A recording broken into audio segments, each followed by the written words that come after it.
Hi hello welcome to our channel. నేను మీ శ్రీ.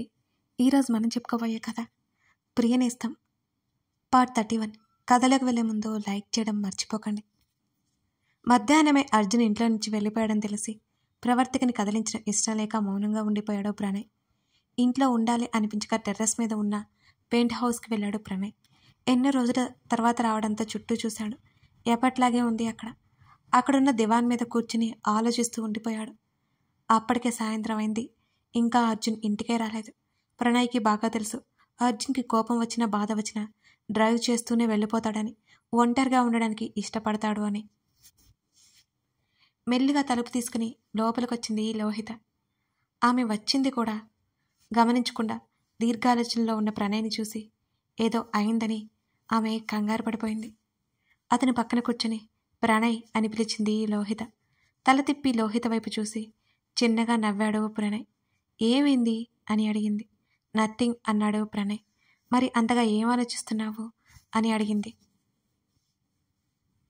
లోహితకి రక్ష గురించి తెలియదు. ఇప్పుడు అన్నీ చెప్పి ఆమెను బాధపడేలా చేయలేడు. అందుకే ఏదీ చెప్పలేదు ప్రణయ్. అదేం లేదు, చెల్లికి బావకి చిన్న గొడవైంది. బావ కోపంగా ఉన్నాడు. ఆ విషయం గురించి ఆలోచిస్తున్నాను అని కవర్ చేశాడు ప్రణయ్. వైఫ్ అండ్ హస్బెండ్ మధ్య ఉన్న ఏ గొడవైనా వెంటనే సాల్వ్ అయిపోతుంది. నువ్వేం పట్టించుకోవద్దు ప్రణయ్, సరేనా? నువ్వు ఇన్వాల్వ్ కూడా అవ్వద్దు అని లోహిత చెప్తుంటే ఇవన్నీ నీకెలా తెలుసు అని అడిగాడు ప్రణయ్. ఎలా అలా తెలుసులే, అదంతే సరే కానీ నీకు నా మీద ప్రేమ తగ్గిపోయింది అని మూతి తిప్పింది లోహిత. అవునా అంటూ ఆమెను దగ్గరికి లాక్కున్నాడు ప్రణయ్. అవును, ఊరు నుంచి వచ్చిన తర్వాత కూడా నన్ను కలవలేదు. ఇయర్ నా కాలేజీ అయిపోతుంది. అమ్మతో మాట్లాడావా అని అడిగింది. మాట్లాడతాను, నువ్వేం టెన్షన్ పడకు, సరేనా? ఇంకా టైం ఉంది కదా మనకు. ఎటువంటి ప్రాబ్లం లేదు. మా ఇంట్లో ఒప్పుకుంటారు. అర్జున్ సీతమ్మను ఒప్పిస్తాడు. ఇంకేంటి సమస్య? కాబట్టి నువ్వు ఎలాంటి దిగులు పెట్టుకోకుండా ఉండు. హ్యాపీగా కాలేజ్కి వెళ్ళి లైఫ్ ఎంజాయ్ చేయి అని లోహిత చెంప మీద చేయి వేసి ప్రేమగా చెప్పాడు ప్రణయ్. అని అతని హృదయం మీద తల వాల్చి కళ్ళు మూసుకుంది లోహిత. కాఫీ తెచ్చి అర్జున్కి ఇచ్చింది రక్ష. ఎదురుగా సుమ, అర్జున్ కూర్చుని ఉన్నారు. ఇది గతమండోయ్, గుర్తుపెట్టుకోండి. ఆఫీస్ మానేస్తావా అని అడిగాడు అర్జున్. మీరు త్వరగా పెళ్లి చేసుకోండి తన్ని, ఇంకేం బాధ ఉండదు నాకు అంటూ సుమ నవ్వింది. నేనుండటం నీకు బాధ అని రక్ష అడిగింది సుమ వైపు కోపంగా చూస్తూ. రక్ష వైపు చూసి చిన్నగా నవ్వుకున్నాడు అర్జున్. అబ్బా, కోపం తెచ్చుకోకే బాబు, నీ ఇన్నోసెన్స్ వల్ల విసుగొస్తోంది అని దీనంగా మొహం పెట్టింది సుమ. ఆల్రెడీ పెద్ద ప్రాబ్లం ఫేస్ చేసిందని అర్జున్ అనగానే సుమ షాక్ అయిపోయింది. ఏం జరిగింది అని కంగారుగా అడిగింది సుమ. జరిగింది సుమగా చెప్పాడు అర్జున్. వెంటనే రక్షని హత్తుకుంది సుమ. నాకొక మాట చెప్పొచ్చు కదే, ఎంత ప్రమాదం తప్పింది అని కోపంగా చూసింది రక్షని. అంతా నువ్వు నన్ను కలవడం వల్ల జరిగింది సుమ, లేకపోతే ఆ టైంకి నేను వెళ్ళేవాడినో లేదో అని అన్నాడు అర్జున్. ఏం మాట్లాడలేదు రక్ష. ఇదిగోండి సార్, ఏదైనా అంటే అలా తలదించేసి సైలెంట్గా ఉంటుంది అని రక్షని కొరకరా చూసింది సుమ. నేను ఎలాగో అలా వచ్చేద్దామనుకున్నాను. జాబ్ రిజైన్ చేస్తే పెనాల్టీ ఉంటుందని చెప్పాడు. అందుకే నేను అక్కడ ఉండాల్సి వచ్చింది అని చిన్నగా చెప్పింది రక్ష. ఆమె ఏడుస్తుందని ఇద్దరికీ అర్థమైపోయింది. సార్, మీ పెళ్ళెప్పుడు అని అడిగింది సుమ టాపిక్ డైవర్ట్ చేయడానికి చూస్తూ. నీ ఫ్రెండ్ దయ సుమ అంటూ రక్ష వైపు చూశాడు అర్జున్. ముందు నువ్వు సెటిల్ అవ్వాలి అని అంది సుమని చూస్తూ రక్ష. నా సంగతి తర్వాత అంది సుమ. వెంటనే అర్జున్ చేతిని పట్టుకుని, అర్జున్ మీరే చెప్పండి, నాకంటే మీరున్నారు, నాకు ఎవరున్నారు? నేను లేకపోతే తను ఒంటరిదవుతుంది కదా. నా దారి నేను చూసుకోవడం కరెక్ట్ అంటారా? చిన్నప్పటి నుంచి ప్రతి కష్టంలో నాకు తోడుగా ఉంది, ఎప్పుడు వదిలేసి వెళ్ళిపోమంటుంది అని అర్జున్ వైపు చూస్తూ బాధగా అంది రక్ష. నువ్వు ఎలా అనుకుంటావో అలాగే చేద్దాం, సరేనా? ఆమె చెంప మీద చేయి వేసి ఆమె కళ్ళల్లోకి చూస్తూ చెప్పాడు అర్జున్. అలాగే అన్నట్టు తల ఊపి సుమ వైపు చూసింది రక్ష. గడ్డం కింద చేతులు పెట్టుకొని వాళ్ళిద్దరినీ చూస్తోంది సుమ. ఈ సీన్ చాలా బాగుంది అని నవ్వింది సుమ. వెంటనే అర్జున్ నుంచి దూరం జరిగింది రక్ష. ఆఫీస్కి వెళ్ళొద్దు ఏమొద్దు అని సుమ వెంటనే చెప్పింది. మరి ఊరికే ఉండి నేనేం చేయను అని అడిగింది రక్ష. నువ్వు ఇప్పటి వరకు ఉన్న ఆశ్రమం ఉంది కదా, పిల్లలకి ఏదైనా హెల్ప్ చేయి అన్నాడు అర్జున్. అర్జున్ వైపు అభిమానంగా చూసింది సుమ. లైక్ ట్యూషన్ చెప్పడం, ఇంకా ఏదైనా వర్క్స్ ఉంటాయి కదా, చూసుకో అన్నాడు అర్జున్. నేను జాబ్ చేస్తాను. ఆశ్రమంకి నా అవసరం ఇప్పుడు లేదు. మీరు అవసరం లేకుండా చేశారు, కానీ నేను జాబ్ చేయాలి. వేరే ఎక్కడైనా చేస్తాను అని చెప్పింది రక్ష. నీ ఇష్టం అని అన్నాడు అర్జునిక. Thank you. అతని వైపు అభిమానంగా కృతజ్ఞతగా చూసింది రక్ష. సరే, నేను ఆఫీస్కి వెళ్తున్నాను అని లేచి వెళ్ళిపోయింది సుమ. రక్ష తలని అతని మీదకు వాల్చుకున్నాడు అర్జున్. రక్ష, మా రిలేటివ్స్ అబ్బాయి ఒక అతను ఉన్నాడు. సుమకి కరెక్ట్ పర్సన్ అని నాకు అనిపిస్తుంది. వాళ్ళిద్దరి పేరు బాగుంటుంది, నువ్వేమంటావు అని రక్ష చేతిని తన చేతిలోకి తీసుకుని అడిగాడు అర్జున్. చిన్నప్పటి నుంచి రక్షని జాగ్రత్తగా చూసుకున్న సుమ అంటే అతనికి అభిమానమే.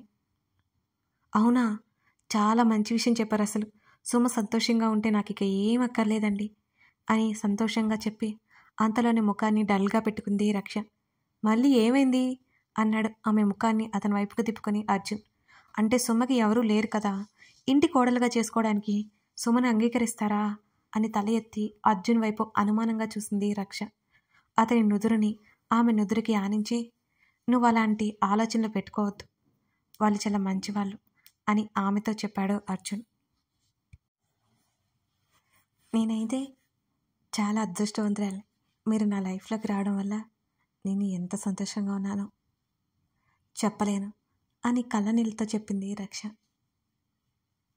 ఓయ్, ఎందుకు ఏడుస్తావు నువ్వు పదే పదే? నాకు ఏడిస్తే నచ్చదని చెప్పాను కదా నీకు అని అన్నాడు అర్జున్. సున్నితంగా ఆమె కన్నీరు తుడిచాడు. అని చిన్నగా నవ్వింది. సరే, నేను వెళ్తాను, ఆఫీస్కి టైం అయింది అని అన్నాడు అర్జున్. అప్పుడే వెళ్ళిపోతారా అని అతని చేతిని గట్టిగా పట్టుకుంది రక్ష. వెళ్ళాలి కదా అన్నాడు సన్నగా నవ్వుతూ అర్జున్. మీకు దూరంగా ఉండాలని అస్సలు లేదు అని తలదించుకొని చెప్పింది రక్ష. అవునా, ఆమె మెడవంపులో ముద్దు పెట్టుకున్నాడు అర్జున్. అతనికి ఆప్యాయమైన స్పర్శకి అలవాటు పడి భయాలన్నీ పక్కన పెట్టి పరవశంగా కళ్ళు మూసుకుంది రక్ష. ఓహ్, చిన్నగా పలికింది. మరి వెళ్ళిపోనా అని ఆమె మెడవంపులో పెదవులతో తడుముతూ అతను అడుగుతుంటే అతని షర్ట్ గట్టిగా పట్టుకొని అంది రక్ష. మరి అని ఆమె బుగ్గల మీద పెదవులతో ముద్రలు వేశాడు అతను.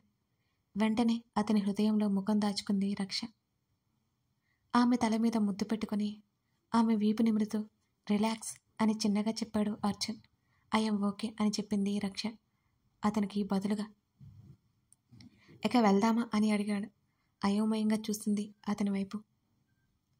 ప్రణయ్ కూడా అక్కడే వర్క్ చేస్తున్నాడు కదా, నీకు ఏం ఇబ్బంది లేకపోతే నువ్వు అక్కడే వర్క్ చేయొచ్చు అని అన్నాడు అర్జున్. నేను ఎందుకు జాబ్ చేయాలి అనుకుంటున్నాను అని మీరు అడగరా అని అర్జున్ వైపు చూస్తూ అడిగింది రక్ష. సుమ కోసమే కదా అన్నాడు అతను. అవునన్నట్టు తల ఊపింది.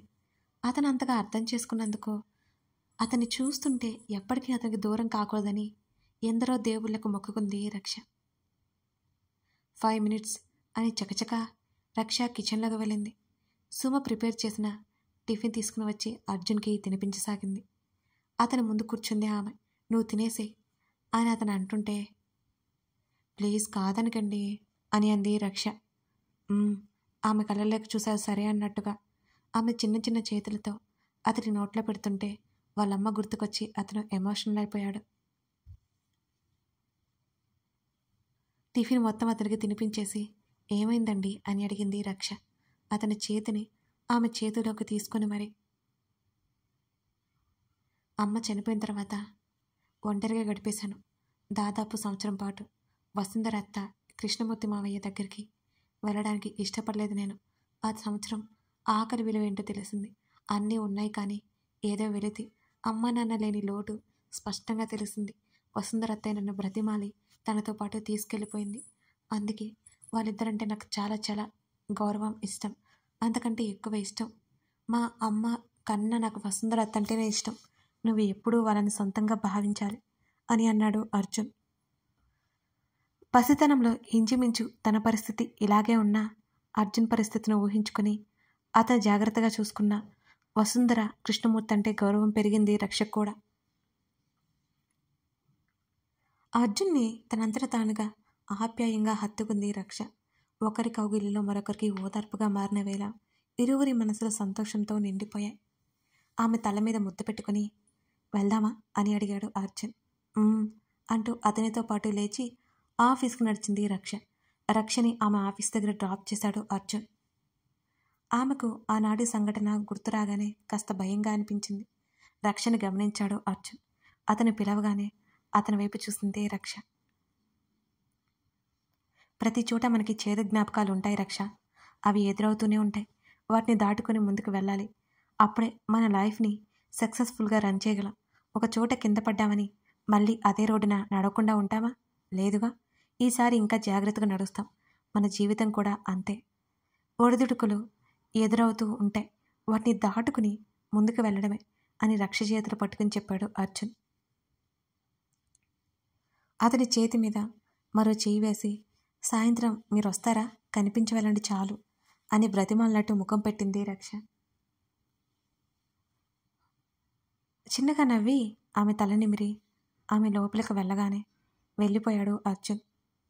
రక్ష ఆఫీస్లోకి అడుగు పెట్టగానే వాచ్మెన్కి థ్యాంక్స్ చెప్పి ఆమె లోపలికి వెళ్ళిపోయింది. ప్రణయ్ అక్కడే ఉన్నాడు. మా టీంలోనే వర్క్ చేయాలిరా నువ్వు అంటూ రక్షకి సీట్ చూపించాడు ప్రణయ్. అలాగే అన్నట్టు తల ఊపి చైర్లో కూర్చుంది. టీం మెంబర్స్ని పరిచయం చేశాడు ప్రణయ్. కాస్త రిలీఫ్గా అనిపించింది రక్షకి. ప్రణయ్ వర్క్ చెప్పగానే వెంటనే స్టార్ట్ చేసేసింది రక్ష. భోజనం చేశారా? రక్ష నుండి మెసేజ్ రాగానే అర్జున్ నవ్వుకున్నాడు. చేయాలి, నువ్వు కూడా చేసేయ్ అని చెప్పాడు. రిప్లై పెట్టాడు అర్జున్.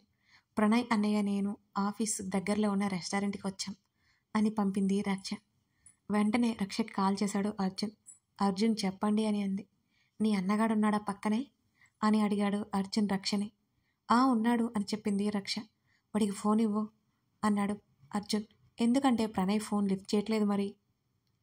ప్రణయ్కి ఫోన్ ఇచ్చి ఆయన నీతో మాట్లాడతారంట అన్నయ్య అని అంది రక్ష. ఏంట్రా అన్నాడు ప్రణయ్ ఫోజ్ కొడుతూ. రే గాడిద, మీరు లంచ్కి వెళ్తుంటే నన్ను కూడా పిలవచ్చు కదరా అని పళ్ళు నూరుతూ అన్నాడు అర్జున్. నువ్వు ఆఫీస్ నుంచి వచ్చేసరికి అరగంట పడుతుంది కదరా, ఆ లోపలే మా లంచ్ కూడా అయిపోతుంది, అందుకే నిన్ను పిలవలేదు అన్నాడు అర్జున్. ద్రోహి అన్నాడు పళ్ళు పడపట కొరుకుతూ. నువ్వు రమ్మంటే రావట్లేదు కదరా, సర్లే బాయ్ అంటూ కాల్ కట్ చేసి రక్షకిచ్చాడు ప్రణయ్. ఏమంటున్నారు అన్నయ్య అని అడిగింది అమాయకపు రక్ష. వాడదే అంటున్నాడు రక్ష, సాయంత్రం కలుస్తానులే అని చెప్పాడు. చల్లారిపోతుంది తినరా అని ఆప్యాయంగా చెప్పాడు ప్రణయ్. అలాగే అని తల ఊపింది రక్ష. సాయంత్రం ప్రణయ్ రక్ష ముందే వెళ్ళిపోయారు. అదే విషయం అర్జున్కి కాల్ చేసి చెప్పారు. అతను ఫ్లాట్కి వెళ్ళేసరికి రక్ష ప్రణయ్ ఇద్దరూ మాట్లాడుకుంటున్నారు. అర్జున్ లోపలికి రాగానే ప్రణయ్ లేచి పరిగెత్తాడు. ప్రణయ్ వెంటపడి సోఫాలో పడేసి కొట్టడం మొదలుపెట్టాడు అర్జున్. వాళ్ళిద్దరిని ఆశ్చర్యంగా చూస్తుంది రక్ష. అసలు ఏమైనా జరుగుతుందో అంక అర్థం కాలేదు. ఏడియట్, ఎక్కువ చేస్తున్నా అంటూ కొట్టాడు అర్జున్ మళ్ళీ మళ్ళీ. రక్ష ప్లీజ్ సేవ్ మీ అంటూ దీనంగా ముఖం పెట్టాడు ప్రణయ్.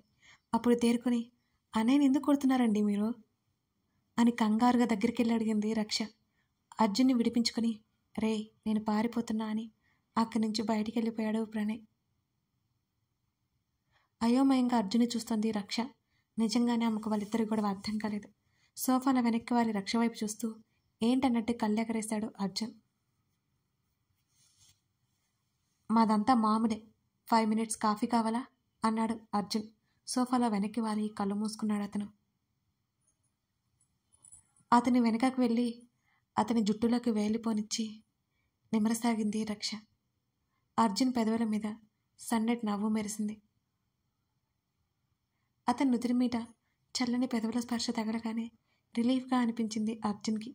కొంత సమయం అర్జున్ తల నిమురుతూ ఉండిపోయింది.